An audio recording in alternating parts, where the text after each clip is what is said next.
Pemirsa, terima kasih Anda masih bersama kami di Top Issue. Pak Nursi, tadi kita sudah simak apa yang disampaikan oleh Gus Ipul, sebelumnya juga Pak Natsir sampaikan. Jadi setelah hasil dari PPATK, Kemensos saat ini sedang melakukan verifikasi dan juga validasi. Nah, apakah itu cukup agar betul-betul ya Bansos bisa tepat sasaran? Yang pertama kita pisahkan dulu problem judol sama problem efektivitas Bansos ya. Buat saya judol itu kalau memang pemerintah punya keinginan kuat, tekad yang kuat, seluruh situs judol itu mati, nggak ada bisa lagi, gampang. Ini persoalan pokoknya adalah itu berarti pemerintah masih setengah hati untuk menutup situs-situs judol, itu dulu satu. Yang kedua soal efektivitas dengan istilah tadi verifikasi dan validasi. Ya. Yang saya tahu sejak yang namanya BLT dimunculkan lewat loan agreement pemerintah Indonesia dengan Bank Dunia, lalu muncul juga nama Pemilih Hope Program namanya yang kemudian diterjemahkan sebagai program keluarga harapan, itu selalu berantakan. Masalahnya di mana?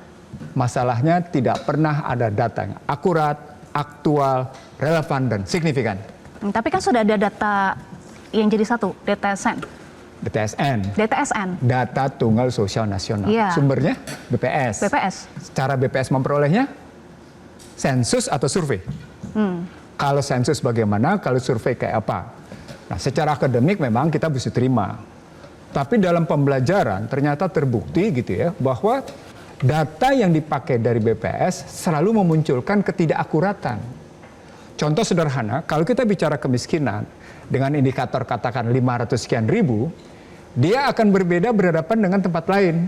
Sehingga ketika kita bicara tentang kemiskinan, di satu tempat, belum tentu di tempat lain juga miskin. Nah, sekarang indikator kemiskinan bisa meratakan nasional, katakan 565 ribu atau whatever berapalah gitu ceritanya gitu. Maka poinnya adalah bagaimana kita menangkap pesan bahwa yang kita bilang si X adalah miskin dengan ukuran sekian. Kan ada 14 indikator kalau pakai BPS, termasuk rantainya, tanah, rumahnya tidak berjendela, dindingnya gedek gitu ya. Terus WC-nya, WC yang tidak nyaman gitu ya. Nah, itu dianggap sebagai indikator begitu, indikator miskin. Nah, kalau itu ceritanya, maka perolehan data itu seperti apa? Yang saya maksud seperti apa? Apakah memang dilihat dalam perspektif katakan survei atau sensus? Oke, kita tanyakan ke Pak Menteri aja ya soal akurasi data dan juga perolehan data itu, Pak Menteri. Kalau kita mau tanya Menteri, karena saya punya data historis bahwa sesungguhnya Kemensos, singkat saja. Sebentar, Kemensos tidak pernah menyelesaikan akurasi data. Oke. Jelajahi cara baru mendapatkan informasi. Download Metro TV Extend sekarang.